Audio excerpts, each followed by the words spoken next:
ভাই আপনার মতো হ্যান্ডস্ট্যান্ড পুশ আপ কিভাবে শিখব একটা ভিডিও দেন। Step number 1। হাত দুটি পায়ের মাঝে রেখে পা দিয়ে চাপ দিতে হবে। Step number 2।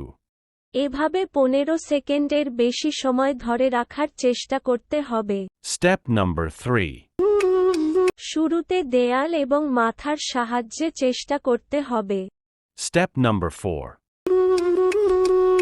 দেয়ালে পা লাগিয়ে ব্যালেন্স রাখার চেষ্টা করতে হবে। Step number 5। সামনের দিকে মুখ করে দেয়ালে পা লাগিয়ে ব্যালেন্স রাখার চেষ্টা করতে হবে। Step number 6। দেয়াল এবং মাথার সাহায্যে নিয়ে পুশ আপস দেওয়ার চেষ্টা করতে হবে। Step number 7।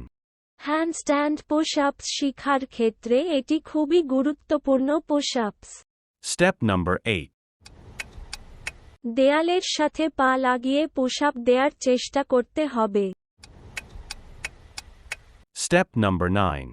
কোনো কিছু ছাড়াই এভাবে হাতের উপর ব্যালেন্স রাখার চেষ্টা করতে হবে। পড়ে যাওয়ার সময় পিছন দিকে পড়ে যাওয়া যাবে না, সাইড হয়ে পড়তে হবে। এটি খুবই গুরুত্বপূর্ণ, প্রতিদিন যে কোনো অবস্থানে একবার হলেও চেষ্টা করতে হবে। Step number 10. এভাবে হোল্ড করে থাকার চেষ্টা করতে হবে। সামনের দিকে শরীরটা বের করলে ব্যালেন্সটা ভালো পাবেন।